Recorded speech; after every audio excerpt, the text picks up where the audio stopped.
Ladies and gentlemen, it is my pleasure to introduce myself. I am DJ Matty Nice. Many people call me many names. Nobody's ever called me that one. Let me introduce you guys to Sanjay Gupta, the host of your show. Hello. Sanjay. Hello, everybody. They call me Jetpack J. I am going to be the host of our show here, The Full Honest. And I'd like to let you all know that it's going to be a good time. We're here to talk about a little bit of this, a little bit of that. We're going to give you some nuance. We're going to give you a whole lot of full honest. We're going to give you our honest opinions, no matter what we're talking about, is essentially what we're getting to. Before we get too deep into anything, we're here with our good friend from high school, Harris Khan. We're friends from high school. We just want to do a little introduction. We've known each other for a long time. We're pretty close, and we think that we can be entertaining for you guys. We can have a good time. We can have some fun. We're damn right. All right, Sanjay, what have you written up for today? Have you got any interesting topics that you've seen? So I have a couple of things written down here. First of all, Monday we're going to have a total solar eclipse, which is the moon blocking the sun. It's going to be pretty cool. Apparently, the last one that came through through the United States was in 2017. And so this one you're going to be visible all the way from, it's going to be like a diagonal line across the United States, starting from Cleveland and then going down through Texas. So you're saying there's going to be a highlight in Cleveland, Ohio? I guess so, man. Damn, dude. That's wild. So it's a partial solar eclipse, though. It's not a full. No, it's a full total solar eclipse. Baby, and you'll actually be able to see it if you're in the southern tip of Illinois. You should be able to see it around St. Louis. And the thing about eclipses is you're not supposed to look directly at them. The legend goes, if you look directly at it while it eclipses, you're going to go blind. It's going to destroy your eyeballs. Yeah. The rapper Joey Badass, he tweeted one time, he's like, man, I was in this foreign country or whatever looking straight at this eclipse and it hurt my eyes. You don't want to be doing it. Don't doubt it, dude. Yeah. I do not doubt it. I actually was at the store the other day and I bought these solar eclipse glasses. They're just foldable. They're almost like the 3D glasses you get at the movie theater, and they're supposed to protect your eyes so you can actually look at it. I still don't recommend looking directly at it when it happens. I'm not a doctor, so I couldn't really tell you. It's bad for your eyes, though. Good advice, Sanjay. Yeah, don't look at these celestial bodies. Don't look directly at the sun is all I'm saying. You can't get any more basic than that. That is some good advice. That advice slaps a heart on me right there. That's some good shit, homie. What else you got for me? So, so the cool thing about the solar eclipse, other than obviously the fact that it blocks out the sun, is that you're actually able to see the outer ring of the sun, which is the corona, which usually you can't see because it's so damn bright, and it's just not visible, which that's the cool thing. Yeah. Well, shout out to Corona, man. We're not sponsored or anything, but cheers, man. That's our shout first out for the to show. our friend Harris, who would be drinking with us, but he cannot. He is fasting for Ramadan. That is the way it goes sometimes. So we'll drink heavily in his stead. Oh man. Hey, I told you I come prepared for these podcasts, you know.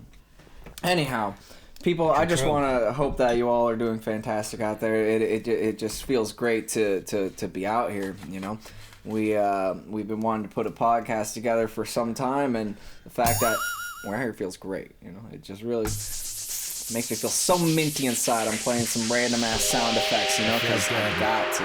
It feels good. It does feel good. Next topic I got for us here is actually something that I'm very interested in. It's AI, but it's not. It's actually the power for AI. So I came across an article from the Washington Post. Amid explosive demand, America is running out of power, which is very interesting because I have talked about this before. Is the use for the data centers for AI is massive amounts of electricity, which is going to cost everybody more to use electric because there's more demand for it. And so basically, the industrial demand for electricity in Georgia, Texas, other major states where land is cheap, so you can actually build out these data centers for a reasonable amount of money. The demand for electricity use is up at least 17%, which is massive. They're saying that these states need to build at least several large nuclear power plants so they can meet the demand coming up in just like the next 10 years, which is crazy because over the last 50 years or so, the United States has almost entirely gone away from nuclear. I actually just saw that Biden is going to... What is the better power source than nuclear? At this point in time, there isn't. Nuclear is the best. It's the cleanest. It's the greenest. So what are we using? We use coal. Well, we've shifted away from coal heavily. It's probably the least that we use. We use a lot of natural gas, which is our main source, and we use a lot of oil, which is our secondary. And Biden and Obama put a lot of money into green, which is like solar panels, windmills, stuff like that. But it's biomass, poop. Maybe, yeah. I remember learning about that in science. They would use the cow poop as power source. Well, I don't think we do that anymore. That was a couple hundred years ago. No, bro, straight up. They would use like the I'm not gonna get into it because I don't know the science behind it, but they would like get massive amounts of the cow poop and somehow turn it into energy. That's all I know. I paid attention in high school. Okay? I got an A in that class. I somehow got the 89.6 there you to go. get it to round up to an A. I literally got an A by 1 point in that class. If I got love that less than an 8 out of 10 or a 9 out of 10 or something on the final quiz, I would have gotten a B. we pass out here. It do be like that, by the skin of our teeth, baby. So basically, yeah, so AI is causing all these data centers to be built out in the middle of nowhere because land is cheap, energy is cheap in those areas, and now it's driving the price way up. And basically, a data center is just a place where they store information and do applications, stuff like that, like cloud computing, essentially. But the thing with, and the reason it's so expensive and they use so much electricity is they need to keep these data centers cooled. Like they use air conditioning to cool everything down, or water cooling, or whatever the preferred method is. But it's usually some type of air conditioning to keep them at some temperature. And that's so they don't overheat and you don't lose all of your information, which could be a massive problem if you're Apple or Google or Facebook or whoever else, right, which is basically trying to be the first one to the moon when it comes to AI and releasing a stable version of something like that. So basically, here's some information on how much electricity it uses. So basically, I found out that 1 megawatt of power, which is about a billion kilowatts, can power 750 homes. And these data centers are averaging about 60 megawatts, which could power 60,000 homes. 45,000 homes, which is using massive power just to store your fucking passwords on the cloud. You know what I mean? Like it's doing all kinds of computations and business and all kinds of shit, but like it's crazy. And so basically they're expecting AI to take up 6% of the power use by 2026.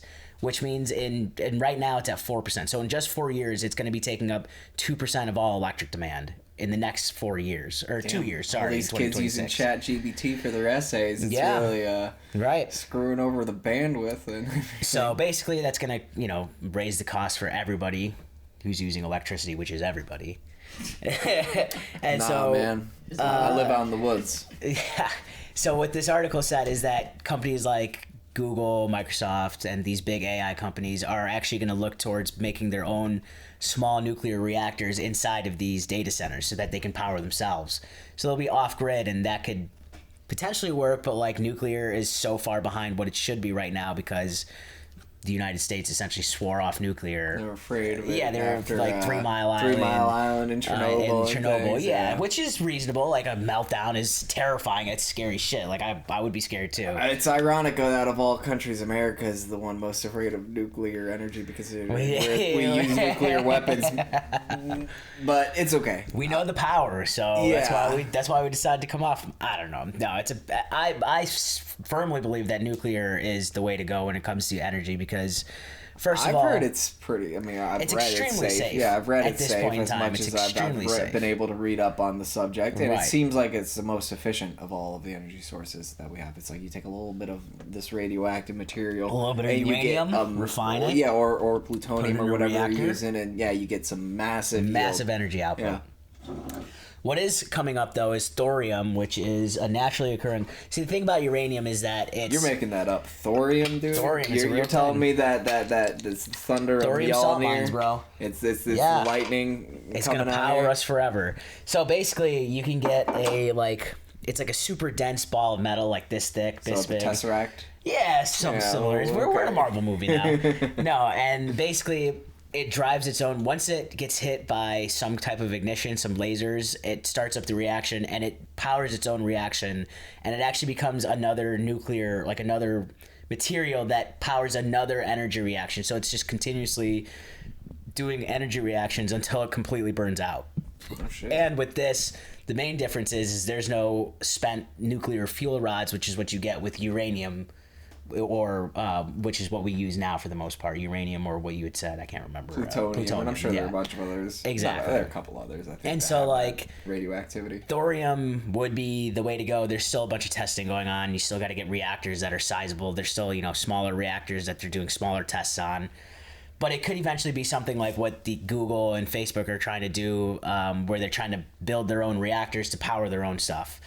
Could be interesting. I think it's the future. If we want to have a viable future, we more than likely need AI to get there to help us with all kinds of solutions, especially going into space or like colonizing space, essentially. We really need fuel solutions. Exactly. We need fuel solutions that... Not... that's a renewable resource, right? Or something that's not as finite as fossil fuels, right? And here's the thing with getting into space right now is that for, I don't know the exact statistic, but for every kilogram you're sending out into space, you need to have like 7 to 10 kilograms of fuel to get it there. So basically, you're only able to when you're sending something out, you're only sending out 10% material and 90% fuel. So you're really not sending that much stuff out into space. But if you can power the whole thing with a nuclear reaction on board, like you have a small nuclear reactor on board and you can power that for space flight, getting off Earth and getting to the moon, wherever you need to go with it, that would be huge. That would take so many limitations and restrictions off of space flight, because you'd be able to power things much more easily and with much less weight. And weight is the name of the game when you're in space, because moving is incredibly difficult. Once you're going in one direction with X amount of momentum, it takes so much energy to slow it down and go in the other way, or turn left, right, whatever it is. Sound like you know what you're talking about, Mr. Jetpack. Good to know. Yeah, the Jetpack knows a thing or two about propulsion. Yeah, we're flying around out here. No, that's what I like to hear. We're moving quickly. We are moving grooving right along. So we want to bring Harrison now. We want to get into some personal finance, which Harris has a great amount of information on. He's very keen on this stuff. He is a consultant. He works in Chicago, works some pretty big clients. So what do you got for us today? Oh, thanks so much for the flattering, very nice introduction. Harris Khan. They call me the Khan Show. The Khan Show. You guys both did that, so I thought I would as well. But no, it's an honor to be your first guest, is it? Our first guest. Okay, mm-hmm. Yeah. No, first guest. This is the inaugural episode with one of our best friends. With one of our closest friends, of course. It's a pleasure to have you, man. No, it's a pleasure. And we got a topic that is hopefully going to resonate with anybody listening, because it's something that money is unfortunately the most important thing to American society. And it's not a conversation which is easy to have. Right. When you're, especially with a loved one, significant others, money, people shy away from that. People don't like to talk about it. Why? It's uncomfortable. Right. And usually, there's a negative outcome. There's a reason you're talking about money, and it typically tends to be negative. Right. It's because we don't have enough, Right. So that's when you need to have terrible moments. Right. But no, thank you so much, Matt and Sanjay. I've known them both for 15 plus years. Yeah, it's been a long time. Sanjay, you've known for about that long. I've known you since you 2014, so about 10 years. Yeah, 10 years for me. Where's the math on that? 2009. I moved out here in 2010, 2009. You're right, I graduated in 2014. Yeah, well, I don't remember no math, dude. Hey, I got a brain that does that, I can't think out here. Yeah, no. For us, it's almost, what, 2007? Yeah, no, for you guys. Yeah, for us, it would have been about years, 2007, 2008, so most of our lives. More than 15 years, Yeah, that's why y'all got to trust this man with the financials. He knows the money, he knows the numbers and how to add them together in a way. This is the finance guy. Where it all works together. I'm not a certified financial analyst or advisor. It is good. The viewers should know that. So, but these are good tips, and I think these are things that people should absolutely know about. How to handle debt and use credit cards, and save for the future or whatever you be giving us our way. So let's. No, absolutely, and I think it's something you guys mentioned very early on, right? It was the honest truth, right? Yeah. And giving everyone the full honest, as Full you guys honest. call it, right? Yes, sir. Giving them the honest truth, giving them the hard topics baby. to discuss. Right. And to let the audience know it's okay to talk about these. It's okay to talk about these with significant others, with friends in a group. Right. It's okay to have that full honest conversation with yourself. Absolutely. We're getting deep out here. I love it. Yeah. Absolutely. And you know what? You're right. Finances are usually, for the most part, very difficult. And it generally, when you do talk about finances, it's negative because I don't have the finances that I need right now. I have this bill coming up and I can't make that payment, or you know, I mean, just the cost of food and basically everything everyday is life skyrocketed now in the last couple of years, which is, maybe we'll get into that later, but yeah, no, I think this is very pertinent information for people to know, because I don't think a lot of people know it. We didn't get really taught it in high school, and unless you were finance or business in college, I was finance in college, and I don't really remember getting any information on personal finance at all. To that point, no, none of it in high school, not in college. I was also a business major. Right. And I can't tell you a single individual or a single class would sat down with you and actually went through these things and how important they are to your everyday life.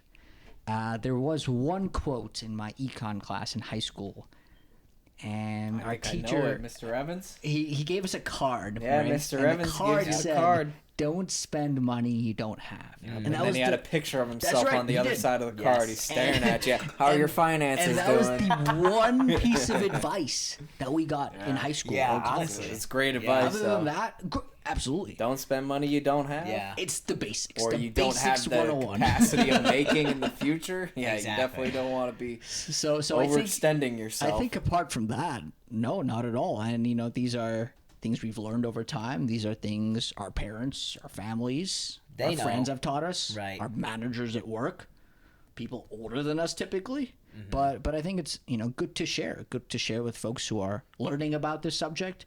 Good to share with folks who are dabbling in finances, especially the personal finances for the first time. Yeah, younger people, Where do you for sure. start?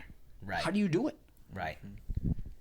So what is the starting point? What's the first step if you're trying to have a financial future? Yeah, Harris? absolutely. So I think we'll segment this in two sections, right? And the first one will definitely be around just your financial order of operations. That's a lot of words. What does that mean? I'll get into that.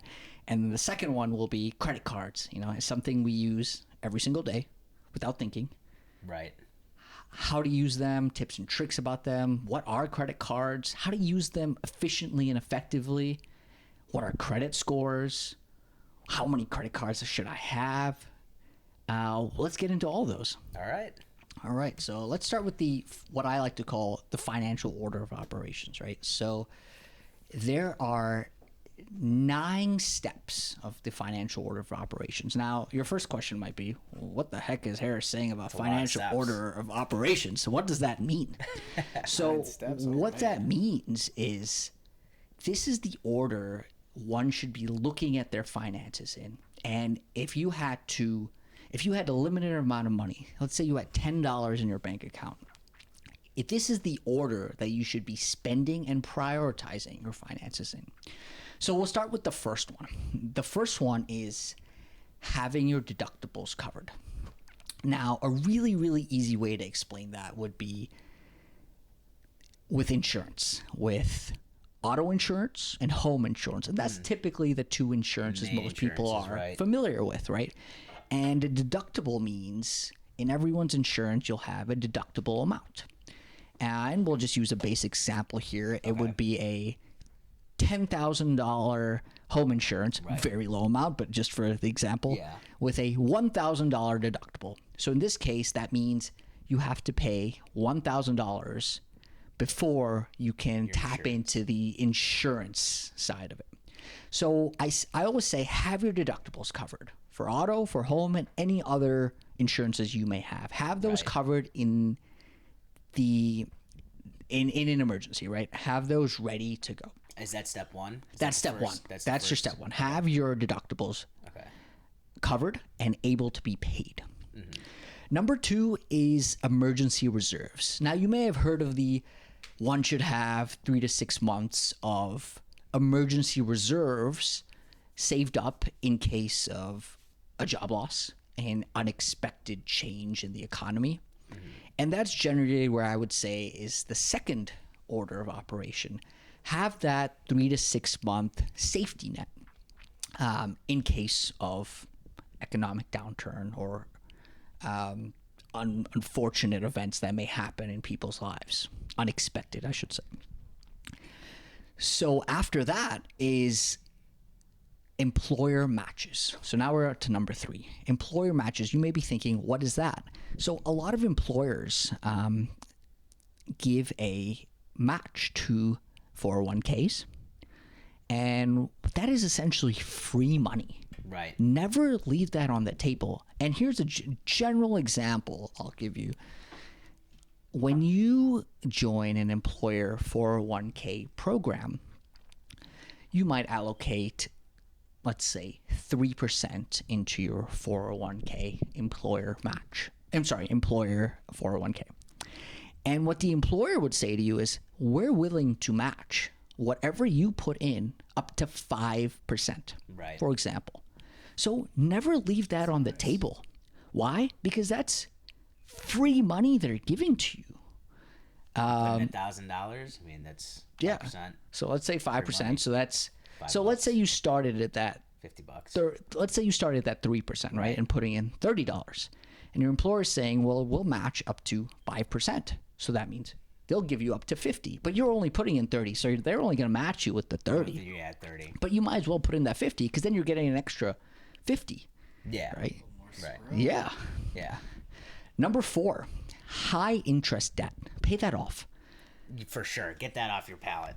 We're talking kill credit it. cards. We're talking car loans. We're talking anything, any commercial debt, which is Are you 10, talking 20%? student loan debts? No, that's a great question, but we will get to student loans. That's different. That's not. And I'll tell you what I think about student loans in this segment.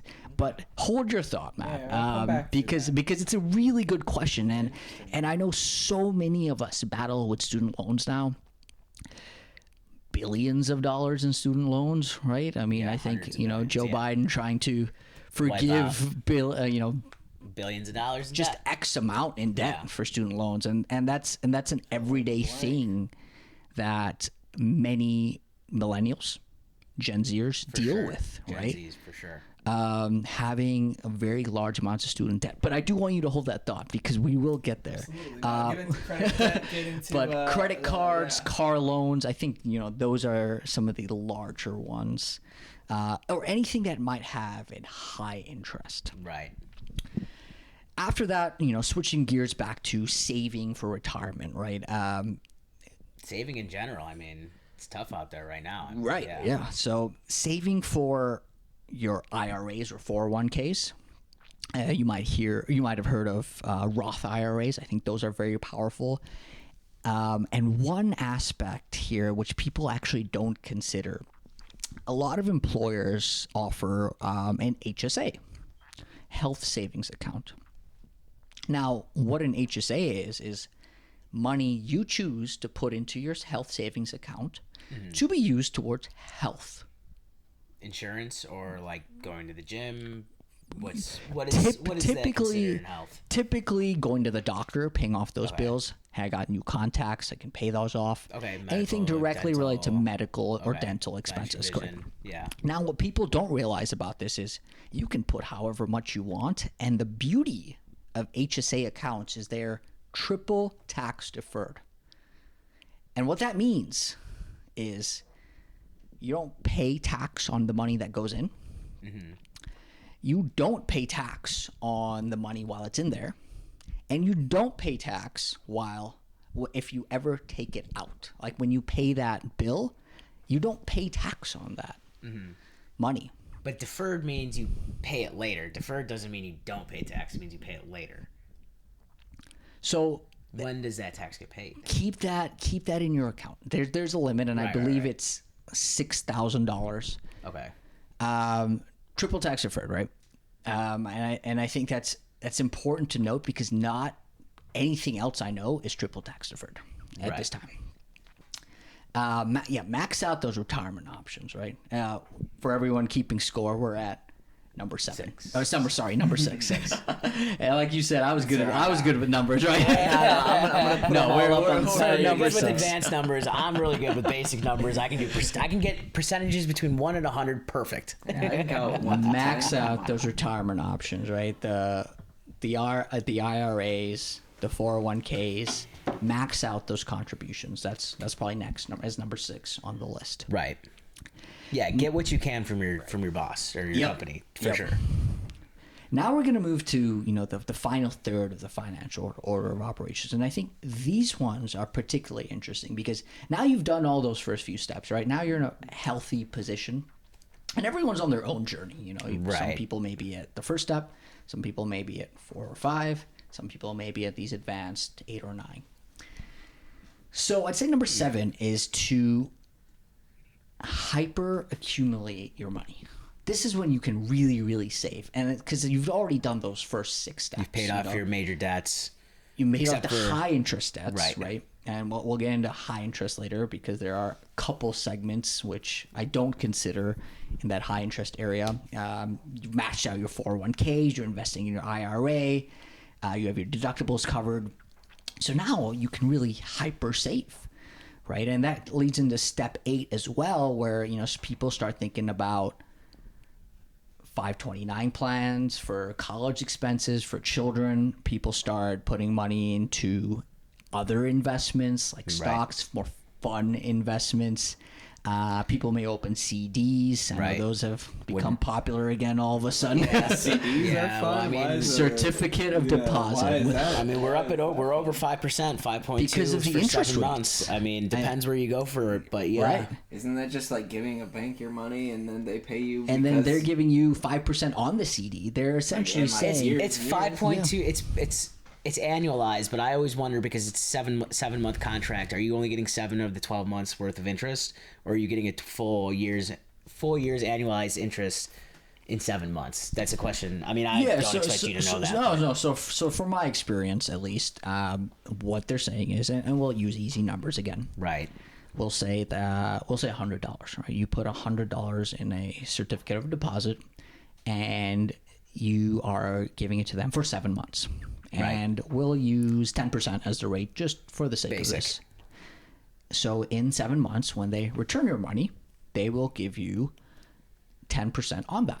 Okay, so they'll give you $10, which is 10% of interest, and they'll give you your $100 original amount back. Right. So in this case, they'll give you 110 back in 7 months. And it's always a predetermined amount of time with the bank? CD? 2 things, yes. Yeah. Well, the first one is predetermined amount of time with the CD, and the second one, predetermined rate. That's correct. So it's a very safe thing. It's a guaranteed especially return nowadays. on your investment. Now, I think where it gets interesting, appealing. It's appealing, right? But here's where it gets interesting, right? The interest rates are that high because they think, as a bank, and I work with a lot of banks, they think as a bank they can probably beat that. So the bank itself, with their investment strategies, is probably getting 10%, right? Maybe 15% on, but they're giving you 5%, right? So they're all in on Nvidia, right? Well, that has been shooting up in the infotech sector, and that's AI all over again. I mean, it's just causing all kinds of expansion in all kinds of areas. So we'll get into that some other time. But but arguably, right, Matt? Could you do that yourself? Could you at least hit 10? But you know what? You're playing the safe game. You're saying, you know what? I'll give it to the bank. They know what they're doing. I may not, but I'll take my 5%. And that's how banks also make money. Interest. Right. And then the final thing in the step of the financial order of operations is non-commercial debt. And I think that should be the very last thing you pay off. And for me, that's 2 very important categories. One's already been mentioned, but another one is mortgages. Right. You're locked into typically 15, 20, 30-year rates. Yeah. And especially if you got a very low interest rate, I mean, a sub 4. Yeah, if you pulled up before 2022, you're sitting pretty on There is no reason to be having to pay those off before any of the other things I mentioned. Now, if you're in a financial situation where you've done the first 8 steps and you still have leftover, absolutely. I mean, I would be telling you to invest in the stock market at that point, or at least put your money in a money market fund where you're getting that's step 8. So you can, yeah, But in this scenario, you've done so much of that, but now it's like, okay, what's left? Right. So now it's okay. Now pay off your mortgage, and then the second one is student loan debt, and I know you touched on that earlier, and the reason I put student loan debt this lower priority, and here's why. To me, student loan debt is looked at as an investment in yourself, just like you invested in a mortgage, in a house. You invested, let's just use $100K. You paid $100K in student loans, and you invested that in yourself to get an education, to get essentially a higher salary. Right. Now, the key thing with student loans is the interest rate, right? A lot of these student loans will actually give you 10, 15, 20 years to pay off with very low rates, not the credit card rates that we're talking about, 28%, 30%, very high percentages. Craziness. But if you're locked in at a 3%, for 20 years. take your time. Yeah. There is no need to rush. Now, don't get me wrong. Pay that off as much as you can. Yeah. But it shouldn't be more of a priority than everything else we discussed, you linked right? me up with a friend of yours. I don't remember what company he worked for, but I talked to him on Skype. Or That's Zoom or right. whatever. Yeah. Connor. I told him I basically didn't have a ton of income. I was like, I'm living with my parents. I'm thinking it might be a good idea to basically put every single penny I earned towards paying off my student debt. And he kind of advised against it just because he's like. Yeah. Very rightfully so. He says money is the water of life. It's like you money need grows that on trees. Well, the paper does for sure. It's like you need your money right now probably more than you need to be chipping away off your debt. And just the like way chipping away like the 10% of your student debt, because most likely tens of thousands of dollars. Because your education was overpriced. Right. And I know we may have a discussion about inflation here shortly. But just the way inflation goes, right? Paying off that student debt just may not make sense in that specific time period, right? Right. Because of how inflation is working. And if you're locked in, like I said, at a low rate, say like a federal rate, which is fairly low, it's okay. Don't worry about it. It's an investment in yourself. Just like a house was an investment. It's not a depreciating asset like a car. Right. So one thing, I wanted to transition to was budgeting, right? We've talked about the financial order of operations, denying different... Actually, I got a quick question about the financial. So I'm pretty sure you said paying off large interest loans was second or third. Yeah, it's higher on the list. Yeah, I would almost move that to first. Is the thing is like if you have, say, I mean, and this is, I think this we were looking at an article earlier from CNN. Yeah, and they were saying rates are somewhere up around 28% on credit card interest. That's 28%. That's crazy. That's insane. Over what if you pay $50 or if you pay $100 on your credit card and you don't pay it at the end of the month, next month you're getting $28 added as interest. So that's more than a quarter of what you actually spent is being added on in interest. And if you don't pay that, eventually they're going to come after you in court. Like they're going to send collection agencies after you, and you're going to get phone calls, and you're going to be bothered. I mean, they won't do it for $100, but CNN said that the average credit card debt's about just under $7,000, $6,800. I mean, if you're carrying a 28% interest or 28% balance interest on that each month, I mean, you got to make more than just minimum payments on that, right? Absolutely, and I do want to. I will say a couple things to that, right, Sanjay? It's the first one is as I look at the financial order of operations, I kind of look at them in chunks of 3, right? So that is in the first chunk. Right. It's one of the more important things on the But on the I will say, the reason I started with deductibles is because those for your car, for your home, that has to, in my opinion, that has to be number 1. Because if you can't cover that, then you don't have insurance essentially. Right. I mean, you're in a very tough situation, right? If you can't cover, say, you were in a car accident and you can't cover that $500 deductible to get your insurance company to pay you out the rest of the amount. Right. Then you're in a very difficult situation, right? And you know, there's many stats of how I think 57% of Americans have less than $1,000 in savings. Yeah, you know, to cover something like that. Right now, it's bad. But we will get into credit cards, specifically the interest rates on credit cards. You know how that can be negative. But yes, I do chunk paying off high interest credit cards in that first chunk of 3, as I mentioned. Would you recommend higher than, obviously higher, if you're carrying that kind of debt? I mean, if you have the money, if you're making the money to pay at least the minimum, you should definitely be paying the minimum on your credit card balance. But absolutely, ideally, you can, if you can, you pay more, so you're taking out at least small chunks of interest each month that you're not. Yeah, I mean, it's all compound, so it all and builds. We'll definitely talk about credit cards, of the advantages and disadvantages of credit cards. Right. Credit card debt can add quickly. Very fast. I'll foreshadow that a little bit as we get into the next segment. Right, and once we get to that, we can talk about the buy now, pay later scheme that's going on. Yeah, that's just I'd love to right discuss that more. Blowing up. We'll quickly touch on just budgeting, the 50-30-20 rule. You know, 50% should be spent on actual needs, 30% rent, food, shelter, utilities. Exactly. 30% on wants. Okay, hey, you know, I really wanted a new phone. Okay, fine. Put some money away. You got that. And you want to and go then out to the dinner. last 20% is that savings, right? The savings, the debt repayment that we talked about. 401k, Roth. Yep. Yes, absolutely. You know, make sure you're financially aware. You're setting yourself goals, aligning on those goals, building that safety net. Getting your goals. Yeah, hitting your goals, and, you know, having that safety net we talked about in emergency reserves, you know, that 3 to 6 months in unexpected circumstances, avoiding debt. Debt traps, essentially. Debt traps, absolutely. Yeah. That's a really good way to put it, debt traps. And just being conscious of your spending, right? Knowing how much you can afford and knowing how much to spend. Right. And you know, even people who are very well off may struggle with that.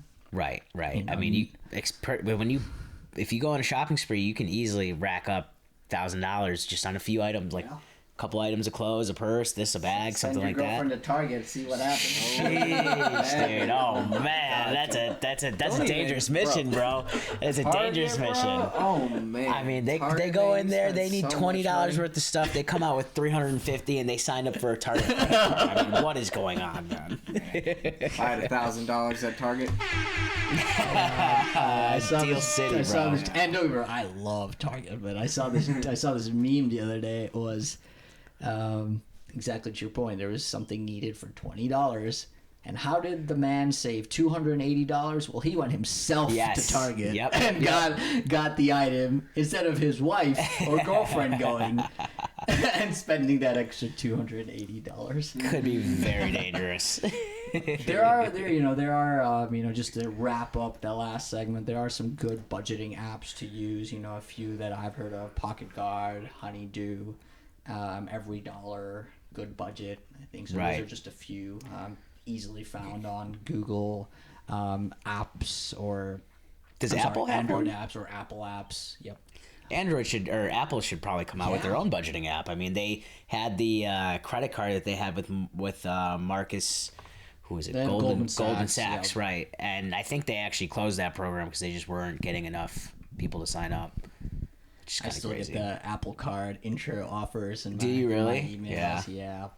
But no, I think you're right. Apple does not have one. And Apple's come out with journaling, things for mental health. Man, with all the apps that Apple makes you have on your phones, they should make you have a budgeting app on your phone. That's like the best thing. But here's the thing: is if you had a budgeting app on your iPhone, you would never budget in another iPhone. Exactly. If you had that much money, if they had a budgeting app, they're almost making you switch to Android. Exactly. I will say though that the newest iPhone is the same. There we go. Oh, man. The newest iPhone, it's the 15, right? You have the 15 Pro Max. 15 Pro Max. Isn't the original, the 15 regular is the same price as the previous one, the 14, right? It's the same. I think it's $1,000 across both regular models. Yes, that's correct. Which is now huge. the 14 may have come down now, given it's Right. more than a year old, and the 15 is the new one. New model. But originally, when the 14 had come out, yes, it was the same price. Right. Comparison. And now the 15 has the USB-C charger plug, It does, right? yeah. Okay. Finally. It finally came around. man. Just today, my sister 'cause asked you're me for a forced charger. them to. Yeah. And I said, "Oh, I have a USB-C now. I can't share anymore. Sorry, no but here's a more lighters. wireless one that you right. can use on your 14." This is a little RIP to the millions of users out there with lightning cables. You're never going to use them again. Sorry. Or the hundreds of other cables that Apple products make you have for their products, and especially every ones in cars. Yeah, What are every the single cars new gonna do product with the makes them have a new USB plugs freaking in? plug-in. It's crazy. And you know what? It's literally because of the European Union, we just witnessed the death of a product, the lightning cable. Yeah. It will literally never be used for anything ever again because it just doesn't meet standards around the world. Apple forced their users to And actually, use it. Apple is actually in an antitrust lawsuit right now for having too much market share of of cell phones. Apparently, I have to read up on that one. Maybe we'll Maybe break that'll into be that a good one. topic Yeah, for next time. That's crazy. Wow. It's interesting you bring up the charging cables because I was thinking about 15 years ago when we all met. We were on different phones and different charging cables to Yeah. their different phones. Yeah. No matter Dude, the brand. Don't At least- bring up micro USB-C to me. Not even If you bring up micro before or that, micro dude. USB. I remember I had a before that. Nokia that was Oh, like yeah, I know. Some it of was these this tall and this thick and made Old of phones had brick the of plastic. goofiest plugins. Yeah. No, for To sure. a Samsung Blast or a Motorola Razor. Oh, I had was the it? Motorola Rocker, bro. That was that was a USB micro though. I'm pretty sure. Yeah, That was around that time. Everyone had a USBs. different one. Yeah. I mean, But now everybody it's had a still razor though. consistent. That was the Everybody best. had a razor. That was the best. Dude. That was the best phone. That was the Everyone in standard. our Other than maybe when the generation. Sidekick came out. The Sidekick. Yeah, the was Sidekick was the mad T-Mobile popular. Sidekick. Yeah, dude. Yeah, then Yeah. we got it flipped out, but nothing beat the razor. I never got a sidekick. I was never into the I never full had a keyboard. Sidekick. I either. loved T9, I liked the dude. Galaxy, just the flip. It just like slid up. Yeah. the yeah. The Galaxy. Galaxy was cool. I was a Or big maybe it was a BlackBerry Galaxy. I think guy. it was. BlackBerry. Oh, you were But business. look You at were me, business the before business. the finance, the numbers guy. What happened to that's- BlackBerry, dude? Do they That's even gonna be sell another phones segment. anymore? That's got to be a segment. Not that I know of. Oh, man, maybe we got a deep dive BlackBerry too. See what happened to them. BlackBerry died harder than Blockbuster. Yeah, Blockbuster. We know what happened to Blockbuster. yeah, Netflix. That was their own fault. They could have bought Yeah, Netflix for like $100 million Blockbuster or killed some themselves. some rather low amount compared to Right what at the Netflix beginning, is yeah. worth today. And that reminds me of like Polaroid had they bought the patent for the digital camera. And they just never acted on it because they were like, "Oh, who would want a digital yeah, camera right. It's like when we you can are have making when a you can comeback. have Prints right no, away. It's true. It's Very making a comeback. candid. Very candid. Right? Yeah. I don't know. The It's funny a thing very, is like, that Polaroids in the have come moment back kind a of lot. thing. Yeah, exactly. Yeah. Polaroids, a lot of There's people this app enjoy now, them. They're hipster as which fuck. a lot of my friends on the What, East it makes Coast your have pictures been. look like Polaroids? It does, yeah, and it actually it develops them like As if Polaroids they're Polaroids. on Nice. a phone. Makes them look like phone pretty grainy. cool, Like actually. makes them the look grainy. craving Yeah. people have. It's People enjoy the satisfying. looks of nostalgia. the Exactly. film look Yeah. of a photo. Especially millennials, right? Who Yeah. lived The in lower both the definition. Yeah, eras. I remember in 4th grade or 5th grade, we had like an around the world day that was the thing. It was the event. It was When around that the movie world. came out with Jackie Chan. Yeah. And like everybody brought Polaroids, and we were all like or no, not the Polaroids. The ones where you spin the little top and the And then you go develop the Yeah, film. then you go and after, develop like them, yeah. 30 Right. pictures. Yeah. those are fun. Those are good times, fun. man. I love those little fucking cheap. I loved winding them up. Those little cheap film cameras. Yeah, you get 25 shots. You got to make them count. Exactly. It's like, you can't waste them. It's like now everybody with the phone. Right. Yeah. Now you can take Picture a every single thing gazillion now, pictures, now. and they come out great though. iPhone you cameras can't- are really nice. Yeah. You can't argue with the quality. So Sanjay, I know you mentioned credit cards. Yes. The buzzword, and that's a topic which I'm very passionate about. Yeah. When people are trying to open up new credit cards, I always say, "Come talk to me. Let me Yeah. help you. Let me guide you to the right one." It's something They're all very different, very different, and they all offer different points, different benefit, different this, reasons to different have a that. credit Right. card. So I'd love to do a quick deep dive into credit cards. Right. let's generally talk about the advantages, disadvantages. Let's talk about credit scores. Let's talk about different credit card types. So I saw this statistic a few weeks ago. 35% of Americans actually carry a credit card debt from month to month. It's a lot. It's a lot of people. And I know with credit card debt increasing in recent times, that could be even higher. Right. We just went over 1.2 trillion. Well, yeah, 1.2 trillion. I mean, that's a lot of credit card debt, which may not all be bad. Right. It stimulates the economy, but wow, that's a big number. It's a lot of money, dude. That's a lot of money. It's almost unheard of. It's a record amount. Yeah. So let's talk about some of the advantages and disadvantages of credit cards. So we'll start off with the advantages, right? Credit cards are convenient. You can use them every day. Everywhere. You can tap now. You don't even have to swipe. You tap. Yeah. You tap. You can even just save it on your iPhone and double tap the button and you're good. They're useful for emergencies, right? Right. Emergency where I don't have the funds in my account. Your check is going to deposit at the end of the week, but you just don't have the money right now. I don't have it yet, right? I may have it in a couple of days, but I have a $100 expense. But I only have $50 in my account. What do? Well, credit cards are useful. For hitting that short gap. Yeah, exactly. They're required for restaurants sometimes. You want to make a reservation. Yeah. Hey, like, give me a credit card to hold, right? Yeah. I know they may take debit That's cards. more, fancier restaurants. Fancy restaurants, they're required for that. Your ability to purchase an item sooner than if you had to fully save up for it, right? And I know there can be some drawbacks, which we will talk about and discuss. I mean, they have the ability, the positive ability to do something like that, right? Right, exactly. You can if you know you're gonna have the money at the end of the month to pay for something, but you need it now. You want it now. You need it now. Yeah, whichever side of the token you're on, right. You can get it now if you have the credit card to stopgap it, and then you make sure you pay that off when it's due. Otherwise, you're going to get hit with 28% interest. Nobody wants 28% interest because that will eat your money up.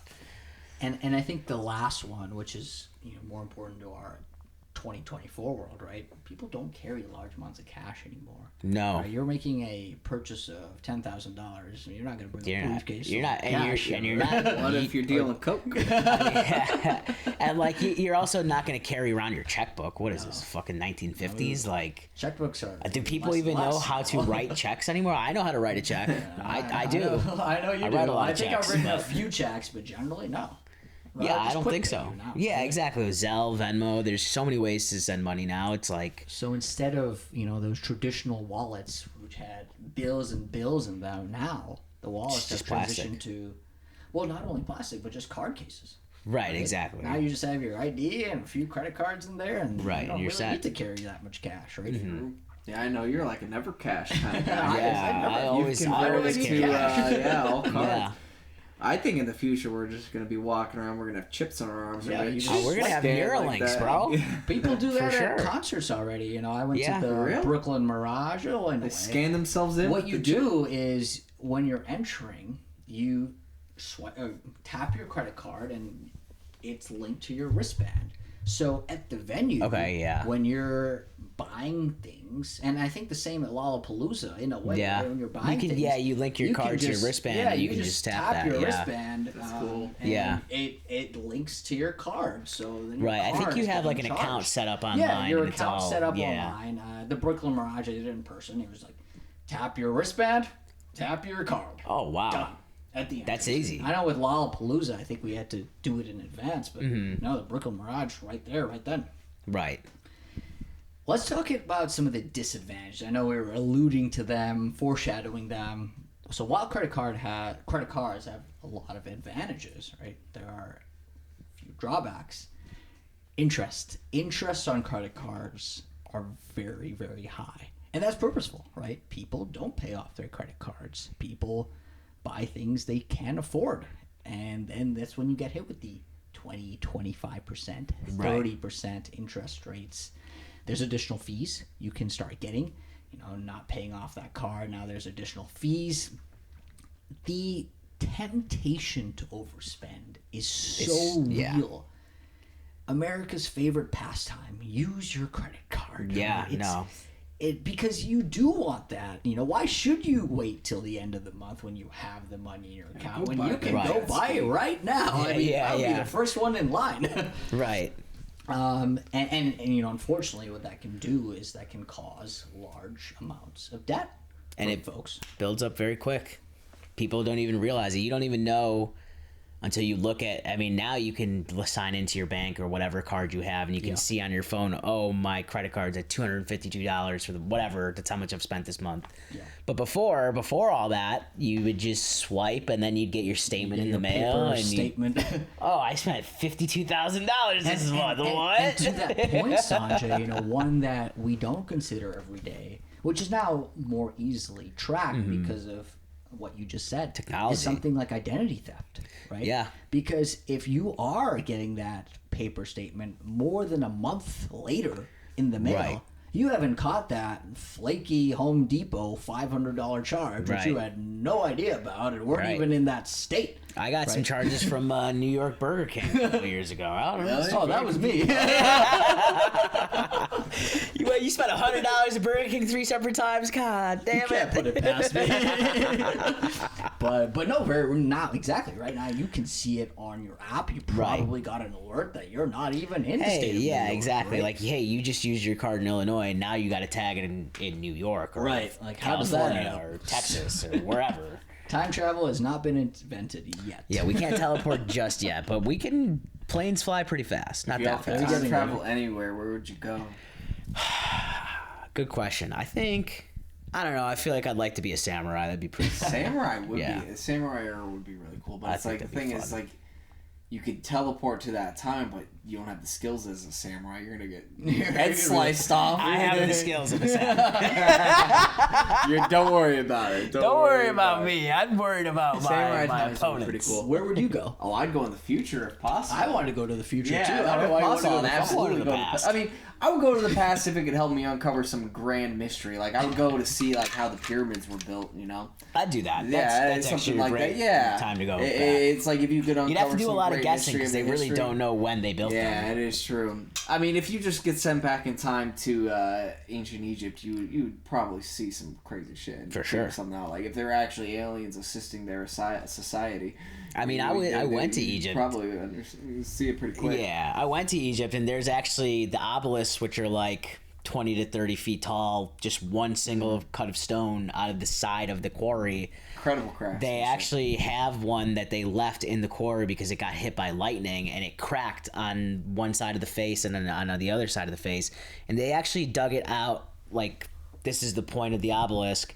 They dug it out from the top like this, and they had it halfway through here, and they had it completely cut from underneath, which really makes you wonder how could they possibly had made a cut underneath the stone in a stone like that. Yeah. The lightning revealed the cross section like that though. No. It was already cut out. It was just still like this back corner. So if this is the stone, the top half of this side was cut out. All of this side was exposed. All of this was exposed. Okay. It was just still connected in this little L corner here on the cross. It was crazy. It was a very cool, interesting thing to see. Talking about time travel, I'd go back and invest all my money in these new technologies. I would go back a year ago and put everything in NVIDIA, which is it was $110 or something in 2022. It's up.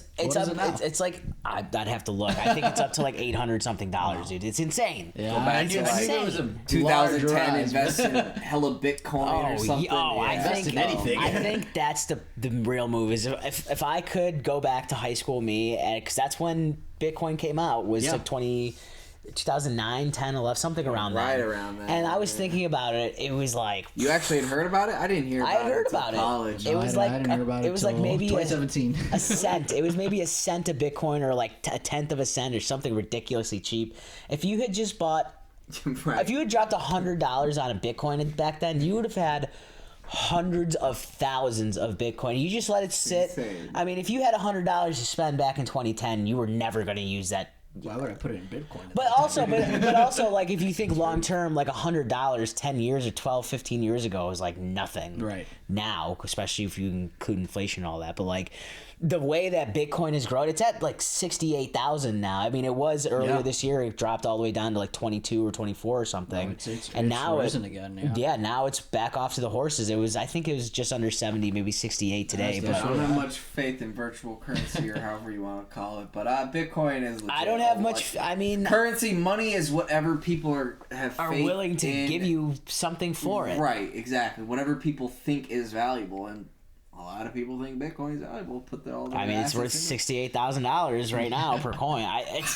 That's insane. I don't know if the Bitcoin itself is valuable or the technology behind it is valuable. I have no idea what Bitcoin does or is. You don't know which one's going to be be successful. Like NFTs try to be the next Bitcoin. Oh man, NFTs. Oh, the NFT. That's a whole other segment. Yeah. You'll have to get Scott here on that one. Soon we'll get the P out here. But it's something you mentioned, Matt. Right? The expectations of what something like that could do, right? And that transitions well to FICO scores, right? Because of that is an expectation.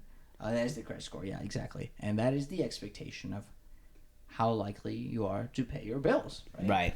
Right. FICO score, credit score, call it what you want, interchangeably. Usually a score between 300 and 850, with 850 being the best. On the best end. That's correct. And this is based on how much credit you have, and a few other factors which we can discuss right now. And it's an indication of your likelihood to get approved for better loans, right? Better interest rates, more credit extensions, an indication of how well you may be able to pay these. So let's dive deeper into what the scores are, and B, what do they mean? As we mentioned, 850 being at the best end. This is 8 to 850 is usually excellent credit score. That's when you're in the green. You're mega green. You're doing excellent. You're doing very, very well. Above a 700, 700, 800, very good. You're doing great. Right. 750 and above, very, very good. 6 to 700, that's good. In the lower 600s, now you're running into fair. Probably harder to get good extensions, good interest rates. Higher amounts of credit. Anything under 600 that's tough. Right. And many people face that, and we're going to talk about how credit cards can be beneficial to actually raising your credit score. So we'll get to that in a moment. But let's talk about how is your FICO score or your credit score determined? How does that number get pulled? So I like to think of it as 5 different factors, and we'll start with the most important one, right? So the most important one is how you actually pay your bills, right? Are you making those monthly bills and payments on time? Are you paying those minimum expected payments, right? And I think, if you were to miss those will negatively impact your credit score. If you're making them on time, great job, keep it up. You probably have a good credit score. The second one is how much money you owe on the credit you have available. And I think this one's particularly interesting because this one isn't thought about a lot. And I'll give an example of this one means. What this one means. Bless you. So say one has 5 credit cards at $10,000 limits each for a total amount of $50,000 credit limit. And let's say every month you use $30,000 in credit card spending. That's a high amount of spending. Very high, right? So that's 60%. Now, let's say... if you can pay it all off, then... power to you. Now, let's use the same scenario, but instead of $10,000 limits on each of the credit cards, you actually have a $20,000 limit on each of the credit cards. So you still have 5 credit cards at $20,000 each. So now you have a total credit limit of $100,000, but you're still using 30%, or you're still using $30,000, which is now 30%. So you guys see how that can be very, very different, because at first, in the first scenario, you were using 60%, and in the second scenario, now you're using 30%. And it is recommended to use 30% or below. Much recommended to use below that, but 30% should be the most credit usage you should have in your credit spending. So that's a very important one, not talked about a lot and not very prominent that people know about. Don't max your cards out, please. No, please do not max your cards out. That is not the advice we're giving you here. $100,000. Oh, it's 100% of it in $100,000 in that scenario. No, yeah. If you spend $100K, they're gonna come get that $100K. That's not Plus chump change. interest. Like that's a lot of money. That's a lot of money for most people, I would say. So I think those Don't are max your cards out. Those are the two big ones. A couple other ones, for folks to consider. The mix of credit you may have. Now, that could be credit card, that could be a mortgage, Student that could be an loan, auto mortgage, loan, yeah. it could be a student loan. Have that mix. Another one is the years of history you have credit cards or credit extensions, I should call it. Right. And here's a yeah. hot tip is that what you should do, or what people should do, is when they have kids, put them on the credit card because that builds credit for them. Yeah, that starts and their you credit don't have early. to give them a credit card, but they get their credit built up builds on their you credit. paying off Just their names your on the balance. account? Yeah, just put so their name it'll on start, the account. It will They start don't need the having card. them being in the system, in the FICO world, Right. fiscally That's looking out responsible, for your and offspring. paying your bills on time, right? Which was the first one we led with. Yeah, or you could screw your kids over by Or not you paying could your screw bill. them. Yeah. They'll never have a good credit score again. And the last but not least, and this is something folks may have heard, right? When you open a new credit card or take out a new loan, your credit score decreases, right? And that's another factor to remember. Anytime I feel like anytime you get a hard pull, credit, right? yeah. Your credit will decrease, but as we talked about in our second factor, now you have more credit. So now, as long as you're paying your bills on time and using less than 30%, sure, in the short term it dropped a few points, but in the long run it will pick back up, and it actually will go higher than it was before. So before we got into just specific credit cards, I just wanted to end on credit cards are a great concept, but they can bring financial ruin to people that don't use them properly. Right. Some tips I wanted to end with: never use credit cards as extra money. Always allocate money from your weekly, bi-weekly, monthly paycheck to pay off your credit cards. Only buy things you're gonna need. And here's also another thing: is if you are going to use credit cards as your main form of payment, that's fine. Just make sure that you have that money and you pay it off. Like if you're in it for credit card points, which a lot of people are, there's a whole. We'll get to that very shortly. I call it the credit card conspiracy. I think that's why that's so goddamn high. But we'll get to that later. Well, I mean, can't you blame the companies for just advertising their rewards so heavily? It's not really, because one important tip: read the fine print. Always read the fine print. But here's also the thing: is that you said earlier there's a reason there's very much a reason why you can get a credit card and you can be extended this money monthly, and there's a reason that it's owed monthly so that the credit card company gets paid back. Yeah. And the reason that they're extending you this money is because they know that they guaranteed, and without even telling you, your APR, your interest rate is between this range and this range. Usually this number and this very range. high. So it's usually between right now it's somewhere between 23% and 28%. So, and they don't have to tell you what they're charging you at any given time. It's just between this sliding bar of money, of ranges, of percentages. And so that is very dangerous. It's very dangerous. I saw a statistic recently. Folks between the ages of 20 and 29, where we are. It's us right there. Average of close to $6,000 of credit card debt. Now, if you just pay only the monthly minimum, any ideas how many years that would take you to pay off? Off the top of your head, guess out of the blue. 40. Probably something like 15 years. Okay, he's a little bit closer. Yeah, it's close crazy. to 12. Yeah. So just shy of 12. And that's What's actually... the minimum payment like typically? $50? It depends on the card, but use credit 25, cards, so- 35 is probably what usually you're looking minimum at. payments are like $25-$30, and it's like, I can get $6,000 in funding for paying $30 a month. I will That's say not this how it because works. I'd like to say this before I get quoted that it would only take 12 years. That's calculated at a very old interest rate of 13%. Yeah, Which now you're talking double. Minimum right? double. So yeah. now you're maybe talking close to 30. So now you weren't too far off. Yeah. I mean, like, if you have $1,000 and you're paying 13%, that's... Yeah.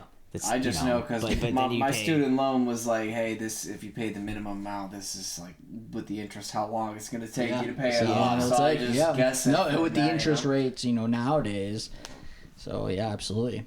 So just ending the credit card segment, wanted to just discuss the different types of credit cards, reward credit cards, travel credit cards, credit building cards, why people get each of them, examples of each one.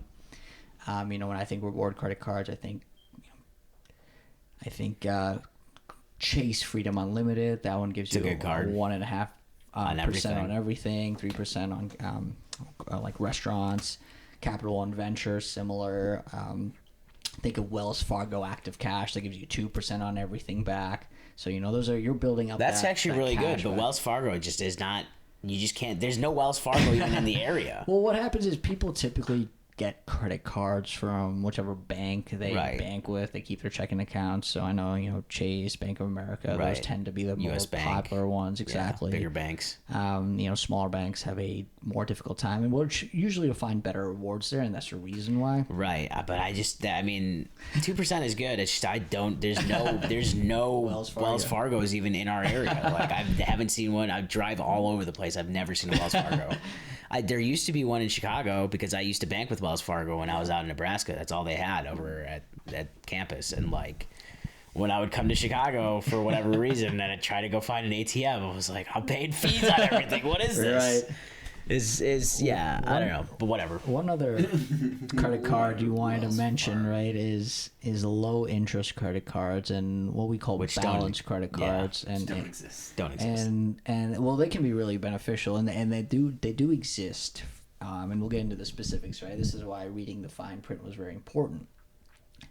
Say someone's in a lot of credit card debt, you can actually transfer credit card jump debt cards to a different card with a potentially what we call an intro. Yeah, zero APR for 1 year, 18 months. 0% for, whether it's 12 months, 18 months, 24 months. Which we might see more of coming up and in they're essentially the near future. Actually. Introduction.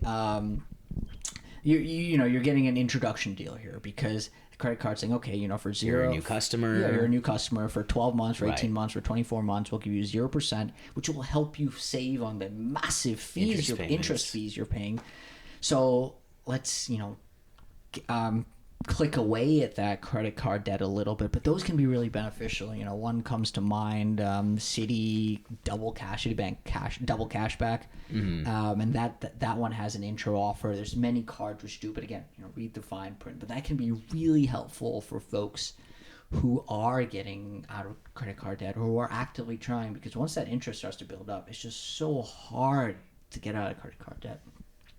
And the last type of credit card I did want to mention is those credit building cards. Now, a couple that come to mind. One is those store credit cards. The ones you always hear at Kohl's, Home Goods. Love me Macy's, a Kohl's card. Right? Those ones can be really Kohl's good. Cash is pretty good. Those ones can be really good for folks with lower credits, right? And that can help people gain access to a credit card who may not traditionally be able to get. And it's usually lower limits, like $1,000, $500. But it starts building credit, right? You get something, and then you can upgrade. They typically have high interest fees, so watch out for those. So pay back fast is what you're saying. Pay back full. Yeah. I know Discover has done an excellent job at reaching a lot of the college, high school and college segment. Discover. Discover, student card, they've done a really good job at helping build that credit. So something to keep in mind as well. But yeah, there's, as far as reward credit cards, I know some people go for the cash back, that active 2%, cash back yeah. we talked about. Some people go for the travel rewards. Right, you get a 5% lot on of travel. Not even that, but yes, that. But I was thinking more so the lounges access, Right. The gold at the Marriott, the gold at the Hilton. People will pay an abundance of fees on credit cards To get that on access. yearly fees just to get that access. I Right. think the MX Platinum right now is close to $700, $695 a year. But you get a whole host of different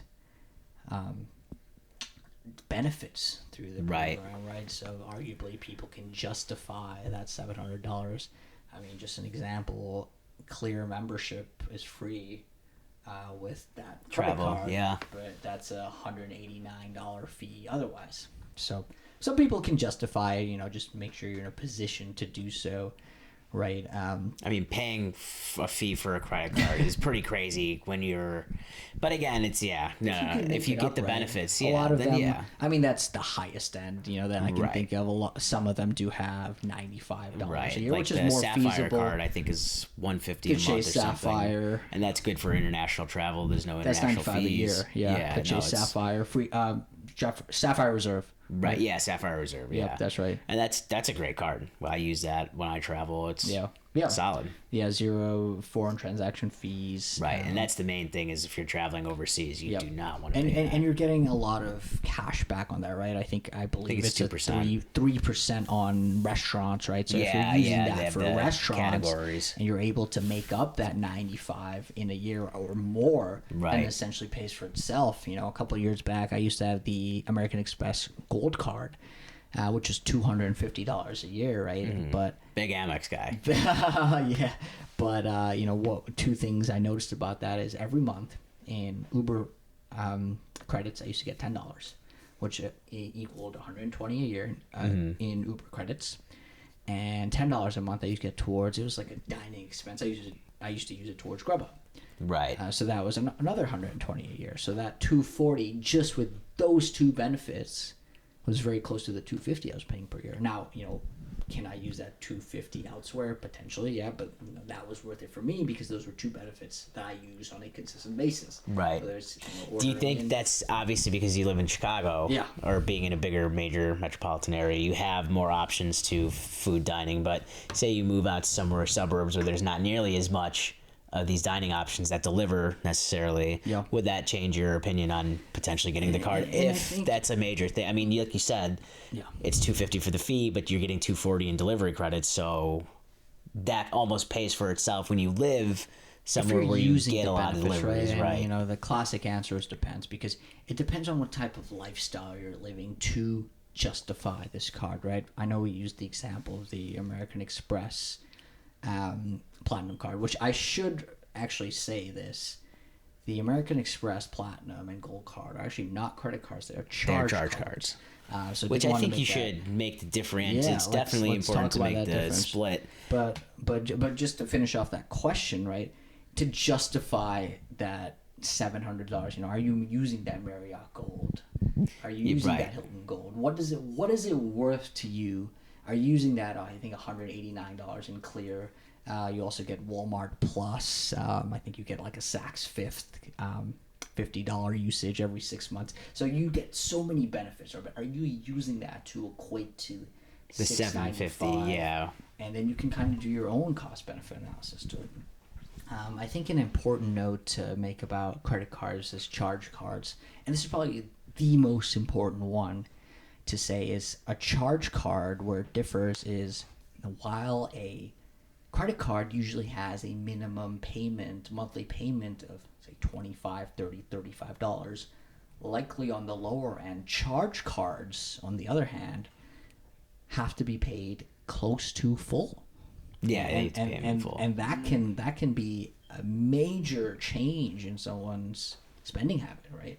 And how they're going to pay back that charge card, that Right. MX Like Platinum. each month you have to pay it in full? Yeah. Okay. And like Exactly. that's where it comes back to, like, if you are going to use a credit card to get points and you're going to use a credit card to pay for everything, maybe a charge card might be up your alley because you're going to be using for everything. So all your whatever your income, that is your expense for So your long as you month. budget properly. So yeah, I was gonna say. I mean, it can be The really benefits rewarding back, yeah. beneficially if you're, but you have You to have to budget. be smart. Right. have Well, you to have to know assume your that limit. everything is credit card debt at that point. Like Right. 80% of your spending is going towards your charge card Right. payments. Like, Yeah, 80, 90. exactly, right. You could be paying your rent with Try to do a the charge whole card. thing. I mean, a lot of places accept rent with credit cards now, or Oh, yeah? you could, That's crazy. It's money you might not Built, really have. that's but Yeah. they'll built pay you. rewards. right. They do that. Or I mean, your groceries, paying your gym payment, Yeah. Spotify, All HBO. might take credit. Wow.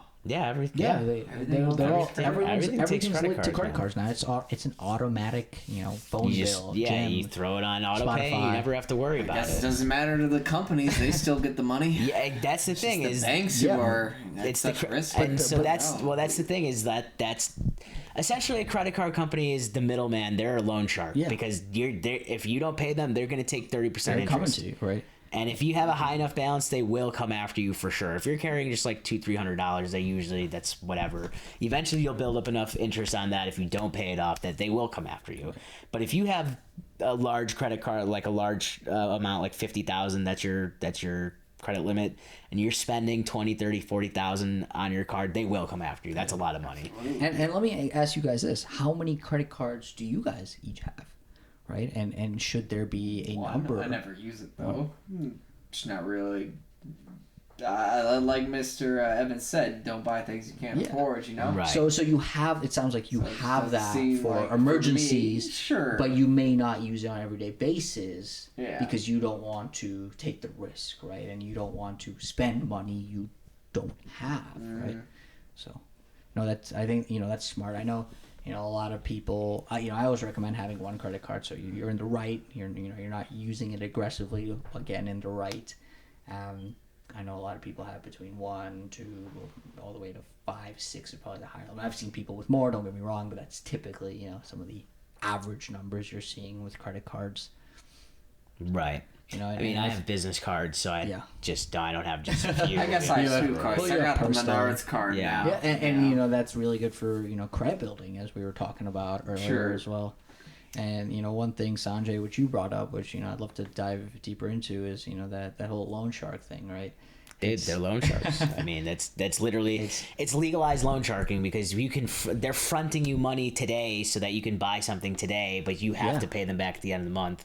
And if you don't, they're not going to come and break your legs. They're going to rob you blind. Yeah. And Same thing. it's interesting to think and link that to rewards, right? Like Right. And there's the thing is now you have credit card points. So like, okay, I can either pay this with my checking account, which is money directly out of my bank account, Yep. and get nothing for it, or I can let my bank account sit, and right now I only get interest, which is probably like 10 I can cents. use my credit card, and I can use my credit card, get my 3% on 3% return charge, credit card yep. points, whatever. Say you bought a trip and you get 5% put back on that. Like, it makes sense. I understand the willingness to use credit cards, and then especially like I just said, you can pay your rent with credit cards now. Yeah. Like, there's a 3% transaction fee or whatever. If you're and getting 4% back. Why not? Exactly. I would do that every time. Exactly. You're getting the points back, and then the thing is the points don't actually translate directly 1-to-1. Yeah.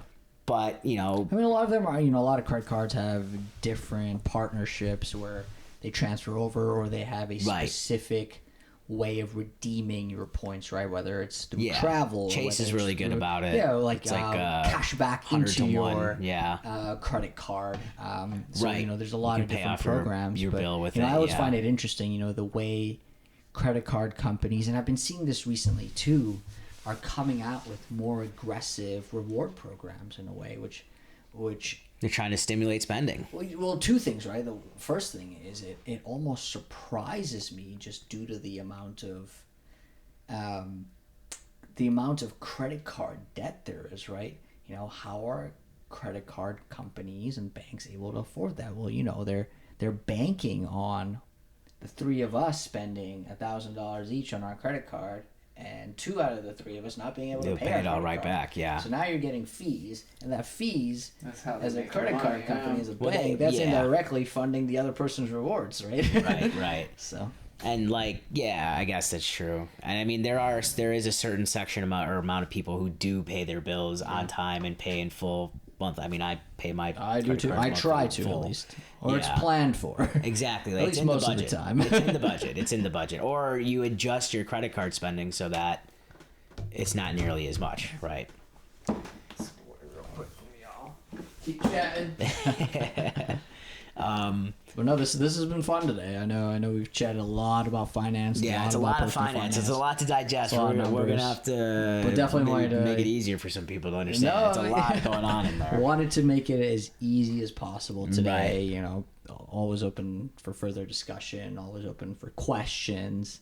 But you know, everyday guys trying to talk about everyday things. And, right. You know, as we opened with, you know, these are topics that you may need to have with yourself, be significant others, see your family. You know, money is a very much difficult hard topic to have, especially because of all the negative consequences. But I mean, it's how we live our everyday lives, and you know, money has to always be a factor and take into account of how you're living your life on a day-to-day basis, right? I mean, you can't be spending $100 a day if you're not making at least $150. You know, I mean, there's just you gotta be able to.